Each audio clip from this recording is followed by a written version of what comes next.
Okay. That's it. All right. Hello and welcome to another episode of the SnackBreak podcast. I'm your host, John Schaefer, and on this podcast, I interview physical therapists, fitness professionals, and health and wellness experts. My guest today is currently a physical therapist working in the outpatient orthopedic setting in Los Angeles. She graduated from the University of Southern California last May and is currently undergoing orthopedic residency training out in California. She's originally from Guangzhou, China. How do I do on the pronunciation? Good. Hopefully, okay. And she came to the States to pursue further education. Outside of school, she enjoys going to concerts, music festivals, working out, eating good food. She also loves to drink a fancy cocktail. Um, and she's currently on a mission to serve the raving, shuffling, and electronic music community. She is Joyce Ai. Joyce, Hi. welcome. Thank How you. are Thanks for you? having me. I'm Yeah, good. thanks for coming on. Of So I course. so I first met Joyce probably 2 or 3 weeks ago. We were both kind of exploring the idea of getting into different niche areas of practice within physical therapy. And I didn't realize she was actually in residency training too. So I felt like we had a lot in common. I reached out, and that's kind of what brings us to today. So tell me a little bit about how you first got into physical therapy and maybe like what physical therapy is like in China compared to the US and how you Yeah, got that's exposed. that's a really good question. So in undergrad, I think how I first got kind of into the idea of physical therapy is that I've always been a pretty active person. I've always enjoyed working out, always wanted to look good. And then I took this human anatomy course in undergrad. And I specifically took the anatomy lab, the dissection lab. And then so I got to dissect like my freshman year of college, got to dissect cadavers. And I just thought it was so cool. Like I just fell in love with the human body. I just thought it was so cool how there's so many different structures, how if you like pull on one tendon, it like moves the joints, it moves the muscle, it moves Mhm. like the body. It was just super cool. And then so I looked into careers that evolved around the human body, and then physical therapy kind of just became the natural path. Mhm. So at that time, I would go back during the summer back to China for breaks. And then so that's how I got um, a taste of what physical therapy is like in China. And I kind of got to see the difference. But in China, it's definitely way less advanced in what we do here in the States. So the common theme in China is still like after surgery or after you get injured, you just rest. And then there's not really any idea of how to like return to your sport or return to whatever activity you were doing before. So that's something that eventually I also want to work on in my career is kind of bridging the gap between the physical therapy industry in China and America. Okay, very interesting. So, is physical therapy something that's used more often, like later after surgery? So, is there a bigger gap between like surgery and rehab, or are they just not getting physical therapy post-op as much as like for chronic issues? Yeah, I think for physical therapy in China, it's mostly like post-op or mostly just for older people. But like the physical therapy that they do there is still outdated in the sense that it's mostly passive. It's all like modalities and traction Hmm. and stuff like that, but they really don't have a lot of emphasis on exercise. And now this is the last time I was back in China doing an internship was around 5 years ago, so a lot could have changed because I Hmm. know even USC they do a lot of education and stuff in China, so that could have changed. My information could be outdated, but for what I remember, there's still a lot of work to do for sure. And people just Okay. generally don't have that concept of exercising as much as in America and like the Western countries. Very interesting. I feel like we're still lagging a little bit in exercise in Western countries too, but I can see what you're Mhm. saying there. So then, in terms of like PT schools, PT programs, what does that look like in China? Is it the same kind of setup, or why'd you decide to come to the States for your post secondary education? Yeah, so I mean for I think my parents always knew that they wanted to send me overseas for Mhm. college because it's just like a different structure. It's actually pretty reversed how the education is in China and in America. So for example, from like grade 1 to grade 12, it's so intense. Like you're in school all the time. Like it's all you do. You just study, study, study, and then just take exams after exams. It's so intense. But then once you get into college, once you pass the basically like the standardized assessment, like the SATs, and you get in a good college, it's so easy to graduate. Whereas in America, it's obviously different. And so I think my parents really, they just pushed me hard. They're like, you're gonna stay in China from grade 1 to grade 12. You're gonna work your ass off, and now you're gonna come to America and keep working your ass off. So that's kind of what happened. Uh-huh. Yeah, that's how I ended up in America. Just wanted to be. I think they just wanted me to have a good future, and I think they made the right choice. Awesome. That sounds very, very intense.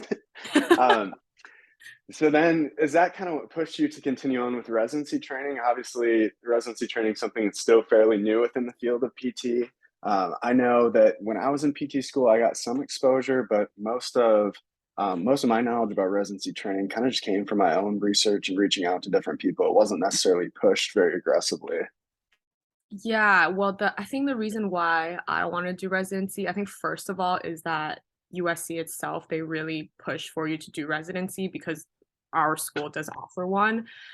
So that was a big part of it. Most of my mentors who I highly respect, who are so smart, so intelligent, they all have gone through residency training. So it just seemed like a natural step for me. And the other part is I think you probably would relate to this too, is that the more you know or the more you learn about something, the more you realize what you don't know. So that's kind of how it went for me. It's like, yeah, you're in school for 3 years, but by year three, you've learned a lot. You definitely realize looking back, you know so much more. You know you're gonna be able to help people, but then the more you dive into it, you're like, there's actually so much more I don't know. So a part of it is the motivation is definitely the imposter syndrome a little bit. You're like, I just want to, keep getting better so that I can help my patients. So that's a big part of it, of why I pursued residency.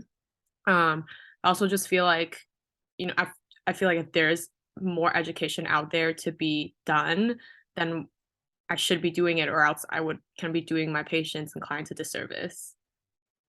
Yeah, I definitely agree with that. I think that one of the things that I realized after the first maybe month or two is just how many gaps I had in my practice and how many different things I wasn't even considering.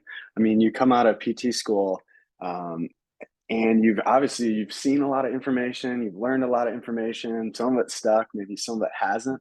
Um, but once you get into residency training, it's kind of like you're learning this stuff as you go, but you're also in clinic a good amount of the time. So whatever you're learning, you can actually carry over and practice in clinic, which is cool. And I think that one of the biggest things for me was just like the mentorship component. You touched on killing imposter syndrome, or trying to reduce it a little bit.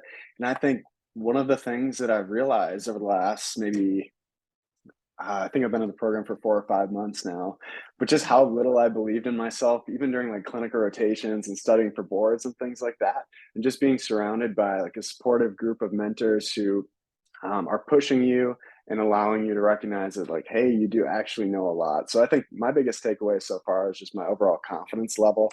I feel like has increased tremendously just being, surrounded by experts who are, trying to make you better. So I think that's been cool for me as well. Um, so what would you say to someone who's considering residency training? Like, is that something that you think is necessary, or do you think that people can still be successful without residency training? What's kind of your take on it after being in the program for, a couple months now? Yeah, I think definitely it helps in the sense that if you're someone who needs to be pushed and needs deadlines and needs someone to, kind of watch over you a little bit, I think it'll definitely help, just because in residency you're still kind of in school. There's courses you have to Mhm. take. There's these like live patient exams you have to do. There's mentorship logs you have to fill, at least for mine. So it's like you're pushed to keep getting better.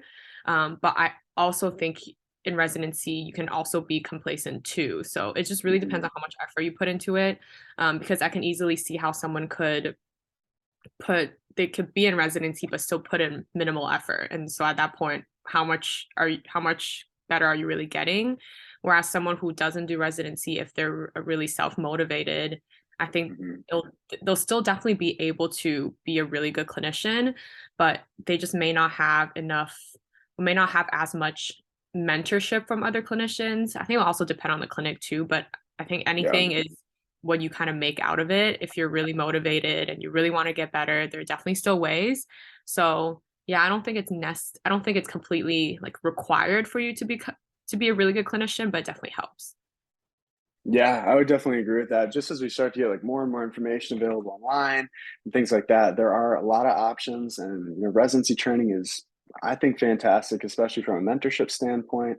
But just knowing that you still can be great without that additional training. Hmm. So make sure it makes sense for you, I would say, is the biggest takeaway, and then just asking lots of questions too.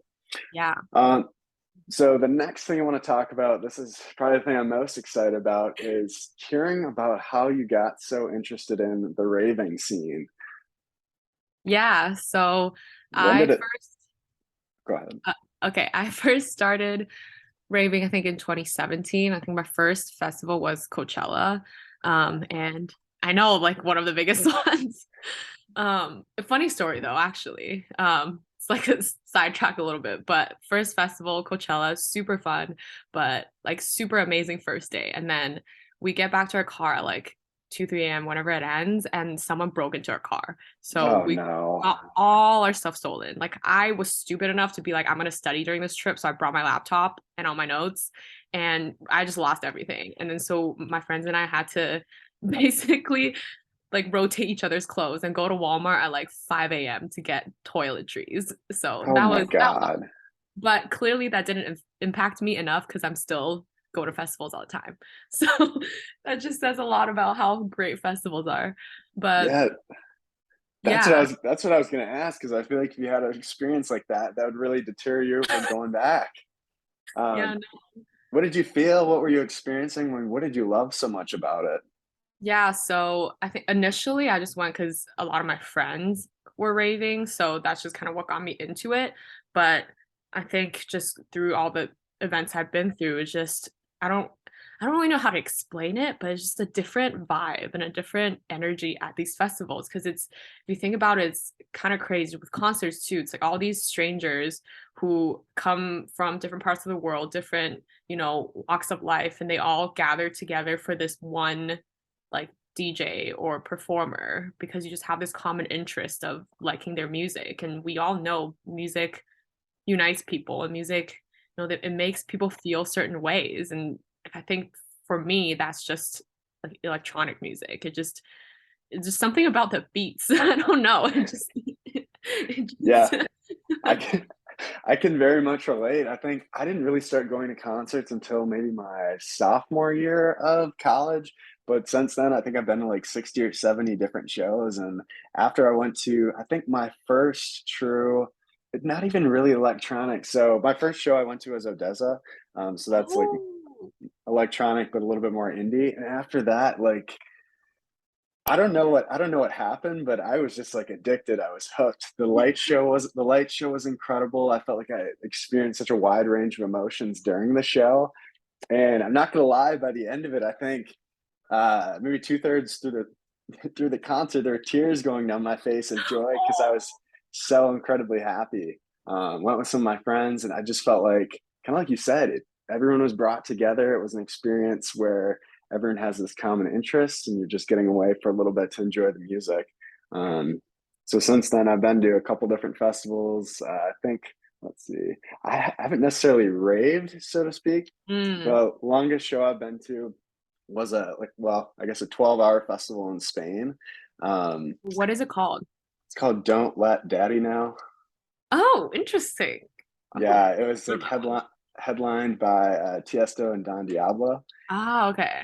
And I think I lost my phone about 8 hours in, and and at that point, all my friends had left. They're like, "We've seen it, we're done." And I was just still going, and I thought that as soon as the show ended, everyone was going to clear out. My phone was just going to be sitting on the ground, but needless to say, that was not the case. See, you had a bad experience with that. Your stuff got stolen. You're still raving. You're Yep, still going to concerts. exactly. So then, talk to me a little bit about how things have changed since that first rave. Like, it sounds like you're going a lot more frequently now. I think you said you picked up shuffling too. Is that right? Yeah. So I I think for everyone in the when you're into EDM, you have this transition and journey of the different genres of music you like, and for everyone it can be different. But for me, it just went from super big room artists like Hardwell, Zed, all those people going to like more the feelsy music like Elenium, and then eventually just going, at least for me, it just gets darker and darker. So it just goes to like I really like Chami for a while. So it's a lot of like future house, bass house, and then Mm-hmm. now it's like tech house. So like John Summit, Dom Dalla, all those people. And Yep. then now it's just like straight techno. So it's just like very fast BPM, like all the time, just dark rooms. But I picked up shuffling because of the whole transition into like tech house and bass house. And I think I got tired of just fist bumping, and I was like, I don't really know how else to express my love for this kind of music other than dancing to it. So Yeah. So I just for thought it the was so cool. Like people who shuffle are so cool. And I was like, okay, I'm gonna pick this up. so for those who don't know what shuffling is, like what is shuffling? It's like I I could be wrong on this, but I think a lot of the moves does originate from like house dancing, Hmm. like the yeah, I think it's a type of like street dancing, like house style, but house style of dancing focuses a lot on just like footwork. So it's not a lot of upper body movements, but the upper body movements complement the footwork. So it's a lot of like running man and like T-step, that kind of stuff is like shuffling. And there's different genres of shuffling too. Like there's Melbourne shuffle, Hmm. there's like cutting shapes. Um yeah. So there's a Yeah, lot. because I was gonna say probably the one that people would be most familiar with or be able to visualize might be the Running Man. Yeah. Yeah. So like what is that group part, is it Party Rock Anthem? Like Yeah. yeah, like every day I'm shuffling. Like that's Mhm. shuffling. Yeah, so I don't know. I'm not gonna lie. I tried to learn how to shuffle. I think it has to be probably a couple weeks ago now. I was like, Really? I'm like I'm gonna look up some tutorials, see if I can get the feet moving, and and I told myself that I was gonna practice just the Running Man every single day for like a month and see how good I could get. I think I lasted maybe 10 or 15 days and then bailed. It's Hey, tough. that's not bad. But it's so how long did it take you to learn just like the basics, would you say? Um So I think the summer between undergrad and then grad school starting, I had like 3, 4 months off. And then so that was when I just went in on it. So the whole 2, 3 months that I was on break, I just shuffled every single day. And then I think that's what really helped. And then during the Mhm. pandemic, school was completely online. So then I went back home, and then so every day I was just practicing. And then I think for a while I was actually pretty good. Like my feet were moving fast. But Mhm. then, we're back to school and then residency and everything. So got busy again. So I haven't really been practicing that frequently. So if you see me ever post shuffling videos, they're from 2 years ago. But I'll definitely try to get back Exposing yourself. yes. Just in case people see me on the street, they're like, "Oh my God, you shuffle. Show me some moves." I'm like, I can't right now. So is it one of those things where you do have to practice pretty consistently? Like Yeah. outside of raves, like how much would you practice? Um, yeah, I'm gonna be honest. I have not practiced it consistently for a while. I would say I practice maybe once a month, and Yeah. not enough for me to like really get back into the rhythm of it. Like I'm pretty rusty right now, but I think if I were to practice, like even if it's like 30 minutes every twice a week, I feel like I'll be picking Mhm. it up again pretty quickly. And then, so I feel like I'm seeing you at a lot of different raves and things like that now on your Instagram stories. So are you still shuffling at the raves, even though you haven't practiced, or are you back to the fist pumping? Um, Mostly fist bumping. If I have a couple fancy cocktails in me, then maybe a little bit more shuffling. You need a little bit of that liquid courage. And then the feet start moving. Yep, exactly. So I mean, that's awesome. It sounds like this is something you're very, very passionate about. Um, And now you're kind of transitioning to trying to help other people who are, experiencing any issues while they're at music festivals, health wise, or people who are just looking to get up their endurance or recover better from music festivals. So, have you experienced personal injuries at music festivals or over shuffling, or like, how did you decide this was something worth pursuing? Yeah, so I think there's a couple components to that question. So personally, I have I have had minor injuries here and there from shuffling. Like right before, I mean, the when I picked up shuffling to begin with, this was pre-PT school, so I had no idea about, like progressive overload, no idea like you have to slowly ramp up to things. So I just dove straight into it. So I just remember and I was young, so that probably helped a lot. But definitely, when the first couple days when I started shuffling, the next day I woke up, I literally could not move. Like I was just so sore. I was in so much pain. I probably had minor Achilles tendonitis now thinking about it, but it just luckily it went away on its own. But back then I had no idea what that was. So I assume that there's a lot of people out there who, probably experience the same problem.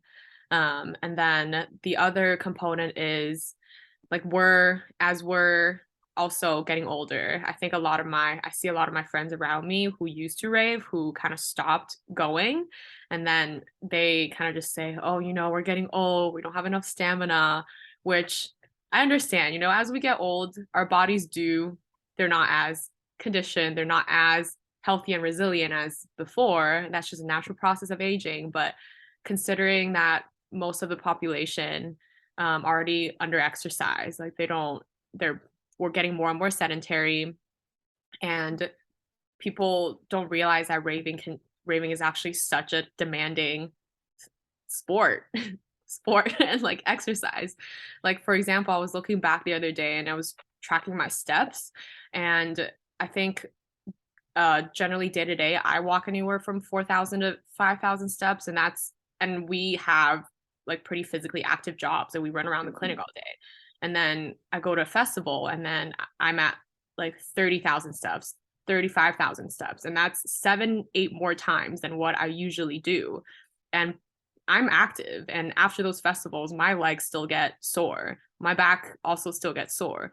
So now think about all the other people who work desk jobs, or they're mostly sedentary and they don't really exercise that much, and then they go to these 3-day events. Like how are their bodies going to feel? So I think there's a gap in this, there's a knowledge gap in this scene, and I think it's really important to address because like I said, like we all love festivals, it brings all these emotions to us, and I want people to be able to experience that for a long time. And this is a lot of times like raving is the only outlet for some people, whether it's physically, mentally. It's such a big part of their mental health or the part of their lives that, like I don't want that to be taken away from them because their body can't handle it. So I want to be able to help these people continue to do what they do. Yeah, I really like how you talk about the knowledge gap because it's a situation where if these individuals just had a little bit more information or guidance about how to, prepare for these events, and plan for the amount of strain and load that's going to be on their body, then they'd be in a much better position and wouldn't have to worry as much about everything that they feel the next day. And I kind of like how you talk about, training for these raves like it's training for a sport because, if you don't do any sort of training for a long period of time or sitting on the couch and you go out and play in a pickup league for soccer or basketball, you're going to be Mhm. exhausted. There's a higher chance of injury and you're not going to feel great the next day, as opposed to if you're, getting regular, sport specific training each week. Even just working out a couple times a week can make a huge difference so that you're in a better spot for those pickup games. So I think approaching raving in a similar manner, no one's doing that right now, at least not that I've seen. Yeah. So I think that, you have a ton of knowledge being someone who's both in the raving scene as well as has extensive education about physical therapy, fitness principles. You've got your CSCS. You're the perfect person to kind of close this gap. So I think you should have a lot of confidence moving into this niche. Thanks. Yeah, and the other thing I also want to add is like for shuffling too, right? I think it's like any other sport and any sort of dancing. A lot of the times these athletes or these dancers, that's the only thing they prep for. It's like these moves, like how to perfect their technique, how to make their moves look good. And same as any other sport too. Like a lot of times soccer players are just focus on drills, focus on footwork, but that there's another big component to that, and it's like the strength training. It's like, yeah, like there's a lot of shufflers who have ankle problems, they get an ankle sprain, or they have knee problems, they just rest and then their knee doesn't hurt anymore and they just go straight back to it. But right, and that's not conducive to like injury prevention or anything. Like a lot of times people don't realize that strength training is like such a complement to whatever they're doing, and that's also something that I want to help them realize. And then lastly, also just because we're talking about, PT and healthcare, but just the healthcare industry in general, I think focuses on fixing what's already broken or fixing like what's already injured, but there's just not enough preventative care. And we know that prevention is the best way to address injury, is that you don't want to get injured in the first place. So that's also something I think us as clinicians are also on a mission to help the world realize. Yeah, I like that a lot. And I think that the idea of wanting to train within your sport carries over, to pretty much everything. Kind of like you said, it carries over with ravers. Something I've experienced working with cyclists is people just want to ride their bike all day and don't want to do Yep. any additional strength training. It's just like there's so many benefits that if there's just a better way to, like you said, fill in that knowledge gap or make people aware, then I think what we're going to start to see is a lot less injuries, and less people seeking care afterwards, because they're able to be healthy beforehand and just excel in their sport. So train that way rather than this approach where we have to go back and fix all these injuries first. Mm-hmm. So I guess what would you say are some of the most common issues or injuries that you're seeing so far within this niche? Because what I think about immediately is just the day after I go to a concert or have been at a festival or anything like that, just standing for so long, it's always my knees and it's always my back. Those are the two issues I have. Yep, those are the two most common issues that I hear. It's, you know, back pain and knee pain, and sometimes like foot, but mostly back and knee. And that goes for shufflers too. Shufflers I hear mostly back, sorry, not knees and foot and ankle. And then DJs is mostly like neck and like upper back and sometimes shoulder. Um, yeah. Okay. So then what's your approach in addressing these injuries when you have someone who comes to you? How do you assess where they're at currently, and then how do you kind of game plan for where they're moving forward? What sorts of things are you thinking about? Yeah, I think the biggest thing is you want to understand where they're at, like how much they know about what's going on, how much education and background they have behind, the anatomy and injury prevention and all that stuff. And I think that's kind of you build off of that. You want to meet them where they're at, understand where they're coming from, what they need help with, and then go from there. So a lot of what I do is not only the physical aspect of getting them stronger, but what I really, really focus on is the education part, like really empowering my clients and my patients to take control of their own health. Um, I'm not the type in the clinic I try to make my patients and clients come up with their own answers. I try not to just talk all the time, because as much as we like working with our clients, we don't want them to be with us forever, right? We want them to be Mhm. able to problem solve on their own. So I always try to make sure that whenever they finish working with me, they have a better understanding of what's going on, so that in the future, if anything does occur, they have the knowledge to help themselves. Yeah, and I think especially having your patients take an active role throughout the recovery process, I think is huge, especially in preventing future health issues as well, because if they know how to prepare, again, less issues down the chain. So that's a lot of great information. I feel like you made this pretty clear already, but I'd just like you to sum up, what is your mission with this entire project and business that you're launching? Yeah, so my mission is that I want to help people continue to live the eat, sleep, rave, repeat motto well into their older ages by showing them how to take care of their bodies. So whether that's strength training, whether that's endurance training, whether it's rehab, whether it's education, whatever it is. I just want to make sure that they have the knowledge and they have a good set of tools in their toolbox to be able to get them there. And then I didn't touch on this earlier in our conversation, but the other thing that I'm starting to realize, and I am making it part of my mission, is that I think a lot of the times raving and the partying culture in general is just frowned upon by people, of how like the general um, population, they just think that like ravers and like party goers, they're just degenerates, and they have no outlook on life, and they're just like losers basically. From, I think, at least like the general population is how they view us. But you see like more and more like doctors and like professors, whatever it is, healthcare workers, like people who have these smart and like post-secondary like high degrees, and they still get into the rave scene. I think as someone who is in the healthcare industry, like I've definitely experienced, people like frowning upon like my hobbies, but why does it matter what I do outside of my work?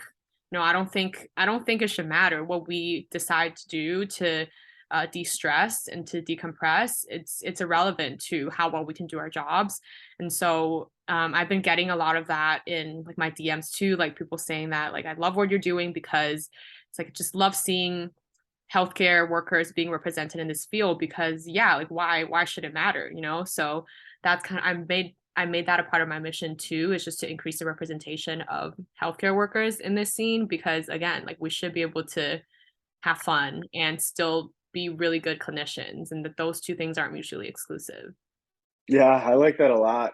I feel like anytime I've brought up that I go to festivals or that I've been to raves, it's typically, especially in the workplace, I'll typically get a response. It's just like shock, and it's like, Yeah, okay, why are you surprised? It's something I enjoy doing. exactly. It shouldn't be like that taboo, but Yeah. so I think everything you're doing is fantastic, and like I said, you got a very strong mission. The next part of the show, last part of the show, is I ask all my guests the same 5 questions. Joyce, are you up for it? Hmm. All right, perfect. Question number one: what is your biggest key to a successful day? The biggest key to successful day for me is working out in the morning. I think if I'm, because I have a pretty busy schedule, so just being able to wake up early enough to get a workout in before my day starts is just such a big accomplishment. I think whenever on days I'm actually able to get up and go to the gym, I naturally just have a better day because my energy is better, my mood is better. I think that kind of starts from getting a good night's sleep, and getting a good night's sleep starts from having the discipline to put my phone away and not scroll on TikTok for 30 minutes before I go to bed. So I would say it's kind of backwards, but those three things makes a successful day. Successful day. Okay, so it sounds like you need to ditch TikTok, and the rest is going to fall in line. Basically. Just kidding. Question number two: what do you wish someone would have told you 5 years ago that might impact either the way you practice or what you're doing today? So I think if someone were to tell me to get my ass off the couch and stop watching Netflix, that's the first thing. Go invest early, whatever it is, but look into investing early because time is on your side. And then I think the biggest thing is that if there's anything you want to do, stop overthinking it and just do it, because nobody really cares what you do, unless it's something super outlandish, because people really, most of the times, just think about themselves. So if you want to do something, just do it. Nobody really cares. Yeah, I like that a lot. I think a lot of times we think everyone's looking at us or everyone's focused on every move, and it's just not the case. So kind of move in your own lane, do what you want, and let the chips fall where they may. I like that. The next question: what is a book or product that has positively impacted your life over the last 3 months? Yeah, so this one is, I think, a little silly, but it really worked for me. I'm trying to get in a better habit of reading books, so I don't really have a good book recommendation right now. I'm trying to make it part of my habit, but it hasn't been super successful so far. But going back to the point that I'm on my phone way too much, I think what's really helped me be productive these past 3 months is like a lockbox, like a phone lockbox. So whenever I need to do work, just put my phone in the lockbox, set a timer so that you physically cannot use your phone. I think that really helped. How long do you usually set your timer for? Anywhere from an hour to 90 minutes. And usually, yeah, by the last 10 minutes, I'm like itching to take my phone. So I know this is such a bad habit. Moving closer and closer and closer. I've used a time box as well, and so it's in the other room, and I can always hear like when it unlocks, and I immediately Yeah, get up and grab it. yeah. So it can definitely be helpful to try and eliminate those distractions. Next question: what is a quote you live by, or one that's drastically impacted your life? Yeah, so I was trying to think of a good one because I don't think I live by any quote religiously, but just at least for the past couple of months as I'm trying to start my own business and launch this whole thing, what really helped was, and this is a corny one too, like you miss 100% of the shots you don't take. Just because before deciding to do this, I've had a lot of hesitation of like, is this gonna work? Do people really need this? Like, like am I just gonna be launching something that people like don't care about? But again, like you're never gonna know if it's a product that people need unless you try. And once Mhm. as soon as I launched it, I've had just so much support from people that every day it reinforces my mission that like this is actually something people need. All right, I like it. Last question, signature question of the show. Joyce, what is your favorite snack? Okay, my favorite snack is chicken feet. I'm um sorry, what? chicken feet. Chicken feet. All right, tell me a little bit more about that. How do you eat um them? Are they Yeah, see, I'm from China. I'm Chinese. It's in my blood. But there's this supermarket here. I don't know if it's in Texas at all, but it's called 99 Ranch. It's like an Asian supermarket, and I always get these marinated chicken feet from the supermarket. It comes in packs of two, and then it's like airtight sealed. But yeah, they have joints too, so they like literally look like this. And then you Oh my just God. you just eat at each joint and then you spit out the cartilage and the bone, but you just eat the skin Wow. basically. But it has a What lot of a, collagen, so it's actually really good for you. interesting. What would you compare it to? Like, what does it taste like? Or is it completely its own thing? Um, the texture tastes like pork feet. Okay. So I know it's like I don't know if I can compare it to any other like commonly eaten dish. I can only compare it to other Chinese dishes Well, that I know people what I'm have doing this afternoon. had. 99 Ranch. All right, Yes. Joyce, thanks so much for coming on. It was a lot of fun learning more about what you're doing. If people want to work with you, if they want to follow you, where can they find you? They can find me on Instagram at the Physio Raver. Perfect. Anything else you'd like to plug today? No, that's it. Just, follow my business account if you want to learn more about how to keep your body healthy while raving. All right, awesome. Thanks again for coming on, and thanks for listening, everyone. Hope you enjoyed the show. We'll see you next week.